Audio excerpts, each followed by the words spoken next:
Iau Paștele, aveau 8 zile și le țineau cu străjnicie. Iar noi creștinii avem 3 zile, dar iată că a doua zi suntem cam puțini. Nu e bine.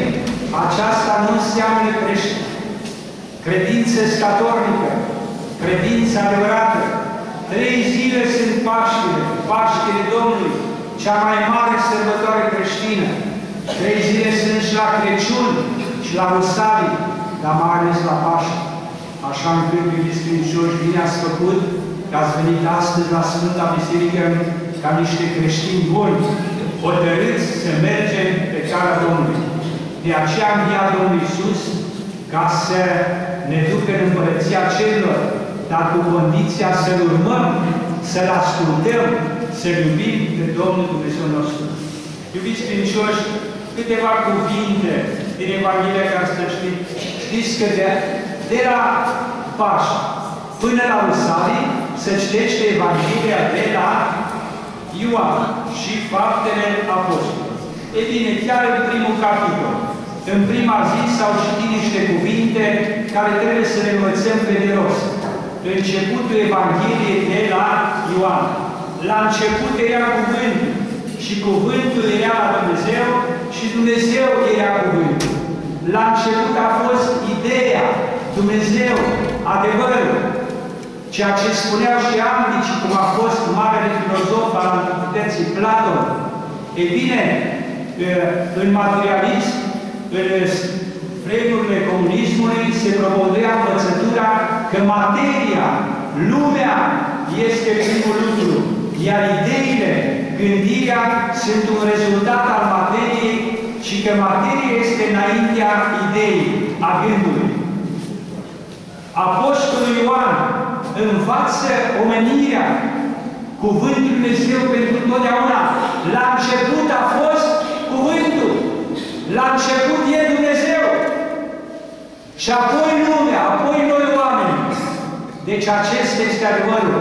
Uitați ce frumos spune. La început a fost cuvântul. Și cuvântul era la Dumnezeu. Și Dumnezeu era cuvântul. Logosul, cuvântul, știți că Domnul Iisus este Logosul, așa cum e cuvântul minte. Se poate cuvântul fără minte? Nu. Deci, așa e și Sfânta Treime. Logosul, cuvântul Dumnezeu, Iisus care a venit să învețe lumea. De aceea nimeni nu poate cunoaște pe Dumnezeu fără Iisus. Pentru că Iisus a descoperit pe Dumnezeu. De aceea, în Evanghelia de astăzi se spune că pe Dumnezeu nu l-a văzut nimeni niciodată.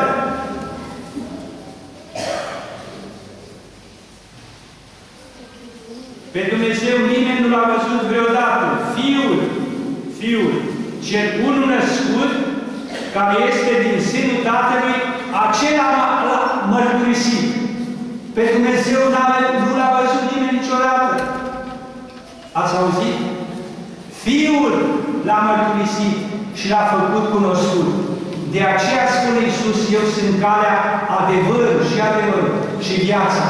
Nimeni nu poate ajunge la o cunoștință clară și adevărată despre Dumnezeu decât prin Iisus Hristos, prin învățătura Domnului nostru Iisus Hristos.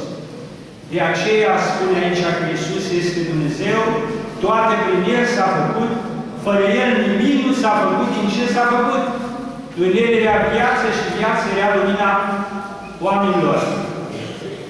Așa, cuvântul este lumina cea adevărată. În lume era și lumea prin El s-a făcut, dar lumea nu l-a cunoscut. Pentru ale sale a venit, la ai săi nu l-au primit. Noi suntem creația lui Dumnezeu. Dumnezeu a venit la noi, dar noi nu l-am primit. Și atunci, spune Iisus, celor care l-au primit, care cred în numele Lui, le-a dat putere ca să se facă fii ai lui Dumnezeu. Fii ai lui Dumnezeu. Dar ce fel de fii? Nu fi trupești, că zice, care nu din sânge, nici din poftă trupească, nici din poftă să bărbătească, ci de la Dumnezeu s-au născut. Deci noi suntem născuți prin botez. Naștere spirituală. Nu trupească, ci spirituală.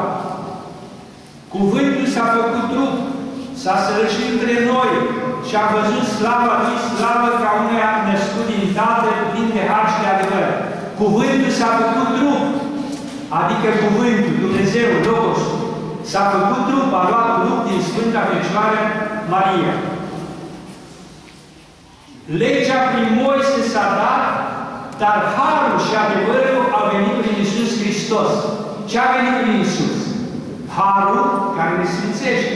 Prin Sfintele Taine, pe a venit la biserică, harul, dar și adevărul a venit prin Iisus Hristos.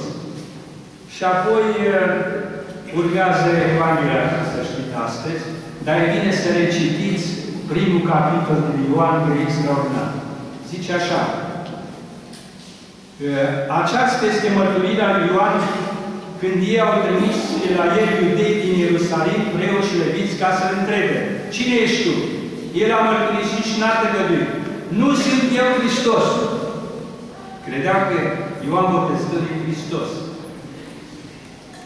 Zisa ei: nu ești tu prorocul? Și a răspuns: nu. Deci au zis: cine ești? Ca să dăm răspuns celor care au trimis: ce spui tu despre tine însuți? El a zis: eu sunt glasul celui care strigă în pustiu, îndreptați calea Domnului, precum a zis Isaia prorocul. Eu sunt glasul care strigă în pustiu, îndreptați calea Domnului. A venit pentru pregătirea poporului pentru primirea lui Iisus Hristos. Pustiu, la noi, pustiu înseamnă nimica, însă la evrei pustiu înseamnă loc unde nu sunt case. La noi e cuvântul câmp, în tine. Deci, îndreptați calea Domnului. Și l-au întrebat și au zis: de ce botezi dacă nu ești tu Hristos, nici Ilie, nici proroc? Ioan a răspuns: eu botez cu apă, dar cel care este în mijlocul vostru, acela pe care voi nu știți, este cel care vine după mine, care înainte de mine a fost și căruia nu sunt vrednic să-i dezleg cureaua încălțămintelor lui. Deci, iată cuvântul Domnului Iisus Hristos, cuvântul și Sfântului Ioan Botezător. Deci, el a mărturisit că nu este Hristos. Acestea s-au petrecut în Betabara, dincolo de Iordan, unde boteza Ioan. A doua zi a văzut Ioan pe Iisus venind către ei și a zis: iată Mielul lui Dumnezeu, cel care ridică păcatul lumii. Și acesta trebuie să cunoaștem, că Iisus Hristos e Mielul lui Dumnezeu. Știți că la evrei poruncise Dumnezeu prin Moise să taie în ei pentru iertarea păcatelor. Dar sângele de miel nu-i curăța. Dar Ioan Botezătorul le spune acest mare adevăr, că Iisus este Mielul lui Dumnezeu, care se jertfește pe cruce pentru păcatele noastre. Iată Mielul lui Dumnezeu care ridică păcatele lumii. Iubiți credincioși, câteva cuvinte și din Faptele Sfinților Apostoli. Ați auzit Apostolul citit la strană, cum s-au adunat apostolii și în zilele acelea, adunându-se Petru în mijlocul fraților, iar numărul lor era ca la 120. Ați auzit câți creștini erau la început? 120. Și acum 1.200.000.000 sunt numai catolici, afară de ortodoxi și protestanți și neoprotestanți. Deci creștinismul s-a mărit foarte tare. Este principala religie a lumii, pentru că este adevărată și pentru că foarte mulți fac parte în această religie creștină. Deci, au intrat, s-au suit în camera de sus, unde locuiau Petru și Ioan, Iacob și Andrei, Filip și Toma, Bartolomeu și Matei, Iacob al lui Alfeu, Simon Zelotul și Iuda lui Iacob. Acestea sunt apostoli. Îi schimb pe rost? Nu prea știu. I-am scris acolo afară, să-i mai citim din când în când. De ce trebuie să cinstim pe apostoli? Că Iisus a spus că ei vor judeca lumea. Deci Iisus va judeca lumea prin Sfinții Apostoli. Și e bine să-i cinstim sau nu? Trebuie să-i cinstim. Știm nume de artiști și de artiste, de fotbaliști, de conducători de ăștia mincinoși și așa mai departe, dar numele apostolilor nu trebuie schimb. E bine? Nu e bine. Îi scoatem de din Scriptură, îi învățăm și le spunem, măi copile, ia învață tu aici cei 12 apostoli. Aici sunt numai 11, știți din ce cauză? Aici chiar asta, despre asta este vorba. Și toți aceștia într-un buge stăruiau în rugăciune împreună cu femeile și cu Maria, mama lui Iisus, și cu frații lui. Frații lui care la început nu credeau în Iisus, adică copilul lui Iosif, numiți frați, așa, frați vitregi. Nu credeau nici ei, dar aici ce zice? Că și frații lui. Și unul dintre frații lui, Iacov, a ajuns episcopul Ierusalimului, un om foarte puternic în credință. E bine, ce zice Petru? Bărbați, frați, trebuia să împlinească Scriptura aceasta pe care Duhul Sfânt din gura lui David a spus-o dinainte despre Iuda, care s-a făcut călăuză, celor care l-au prins pe Iisus, căci era numărat cu noi și luase soțul acestei slujiri. Deci acesta a dobândit o țarină din plata nedreptății și căzând cu capul înainte, a crăpat pe la mijloc și s-au lăsat toate măruntaiele. Și s-a făcut cunoscut aceasta tuturor celor ce locuiesc în Ierusalim, încât țarina aceasta s-a numit în limba lor Hagel Damach, adică țarina sângelui, căci este scris în Cartea Psalmilor, facă-se casa lui pustie și să nu aibă cine să locuiască în ea și slujirea lui să o ia altul. Slujirea lui Dumnezeu. Deci trebuie ca unul dintre acești bărbați care s-au adunat cu noi în timpul cât a petrecut între noi Domnul Iisus, începând de la botezul lui Ioan până în ziua în care s-a înălțat de la noi, să fie împreună cu noi, martori al învierii Lui. Și și-au pus înainte pe doi, pe Iosif numit Barsaba, zi și Justus, și pe Matia. Și rugându-se au zis, Tu, Doamne, care cunoști inimile tuturor, arată pe care aceștia doi la arest, ca să ia locul acestei slujiri și apostoliei din care Iuda a căzut, ca să meargă în locul lui. Și au tras la sorți. Și sorțul a căzut lui Matia și s-a socotit împreună cu cei 11 apostoli. Adică creștinii, primii creștini, au ales și doi care au fost împreună mereu și care au socotit că-s mai buni, după socoteală omenească. Dar nu erau oameni ambițioși ca noi astăzi, să ne considerăm noi sfinți, grozavi, că nu suntem. Suntem păcătoși ca vai de capul nostru, noi, generația noastră. De aceea ce au făcut ei? Au tras la sorți. Și a ieșit cine a ieșit? Matia. Și s-a socotit cu cei 12. Iubiți credincioși, când n-avem încotro, mai tragem și noi la sorți. Mi-amintesc că într-o biserică lângă Cluj, fiind preot acolo, erau doi, trebuie să fie cineva și să ajute la biserică, la curățenie, la altar, la tămâie, la cutare. Și pe cine să alegi? Și am zis, am tras și noi la sorți. Voi sunteți doi, hai trage la sorți. Și a ieșit unul, că nu puteau ieși amândoi. Celălalt, deci, uite, părintele, ca Iuda, trage la sorți și așa mai departe. Dar nu că, uite, sorții se scriși aici. Înțelegeți dumneavoastră? Adică, sigur că nu-ți convine că n-ai fost tu ales. Dar și tu ai alt dar de la Dumnezeu, adică te poți mântui cât ești cel mai mic. Nu? Cum spune așa Scriptura, că cine vrea să fie mai mare, să fie sluga tuturor și ca cel mai mic. Nu plin de trufie, plin de încredere în sine și așa mai departe. Și să fim și noi smeriți, mai lăsăm cum vor și alții, nu numai dictatori așa cum vrem noi. Înțelegeți dumneavoastră? Deci lucrurile acestea sunt foarte importante. Și trebuie să știm că lucrurile acestea sunt adevărate.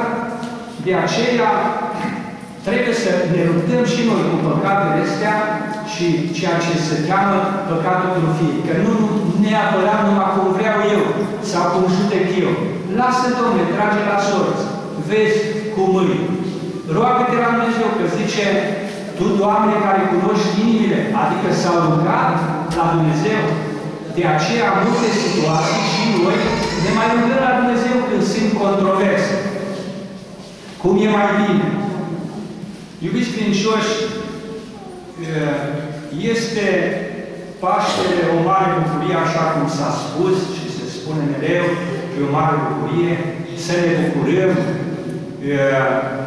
Bucuria să o transmitem unul la altul, dar uite că nu prea suntem bucuroși. Și e cazul să ne întrebăm de ce. De ce? În primul rând, de ce să ne bucurăm și de ce nu trebuie să ne bucurăm? Trebuie să ne bucurăm pentru că Iisus a venit la noi, pe pământ. S-a răstignit pentru noi. Ne-a împăcat cu Dumnezeu, a înviat pentru împărăția cerurilor, primul om înviat, unit cu Iisus Hristos, și noi ne unim cu Hristos, ne botezăm și înviem cu Hristos. Problema este că spune Scriptura, Duhul să nu-L stingeți. Adică noi primim Duhul. Adică Iisus a făcut o mântuire, așa cum zic cercetătorii, obiectivă. Adică dincolo de noi, nu subiectivă legată de noi de fiecare. O mântuire pentru toată lumea. Dar mântuirea trebuie să-ți o însușești tu, ca om, ca subiect, mântuirea subiectivă. Adică a făcut Dumnezeu posibilitatea mântuirii tuturor oamenilor. Dar eu, ca persoană, mă mântuiesc prin asta? Nu! Că spune Iisus, cine vrea să-mi urmeze. Cine crede în mine, viu va fi. Deci nu orice om să mântuiește. Înțelegeți dumneavoastră?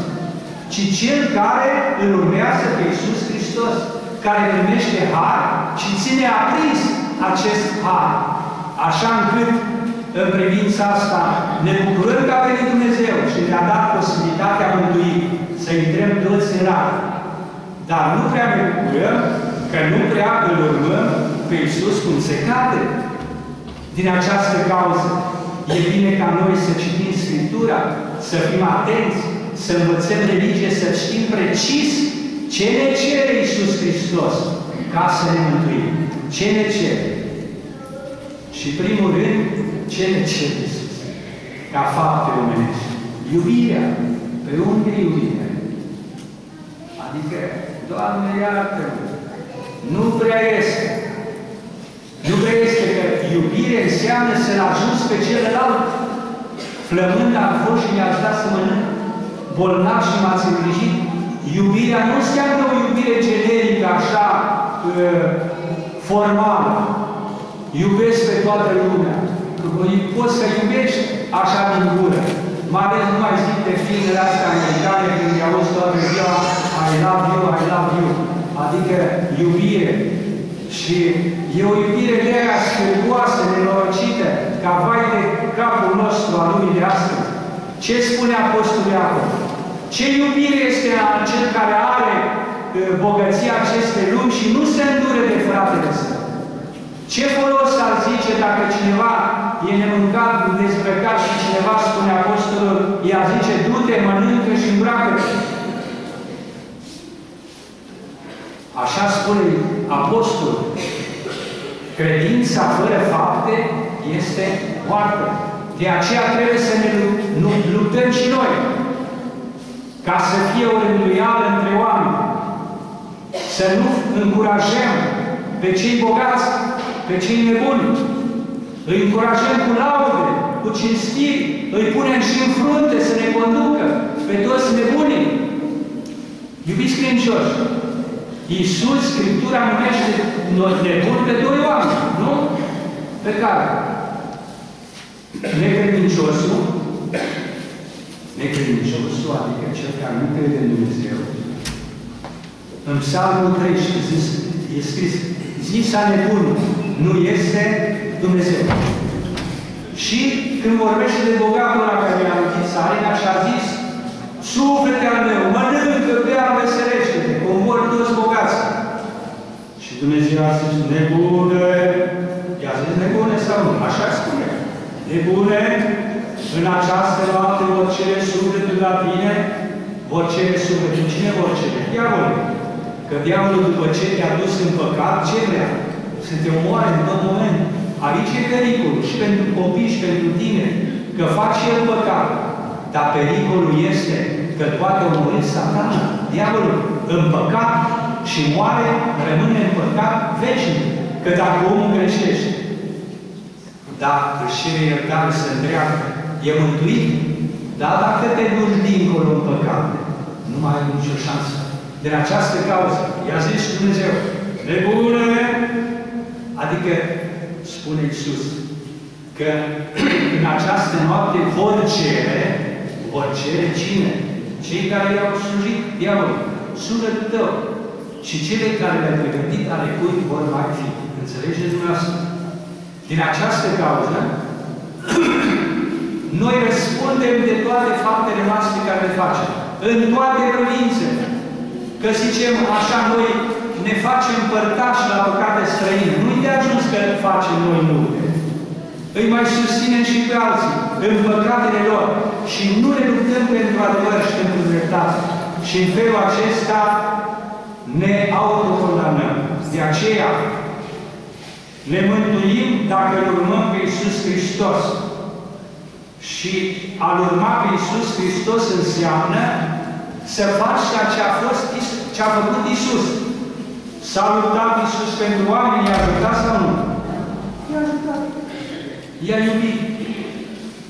I-a iertat pe oameni sau nu? Și noi iertăm. A luptat El pentru dreptate și adevăr împotriva tuturor mincinoșilor și așa mai departe? Da. Iisus Hristos are 8 cuvinte foarte dure. Evanghelia de la Matei, capitolul 23. De 8 ori zice, vai vouă, cărturari și farisei fățarnici!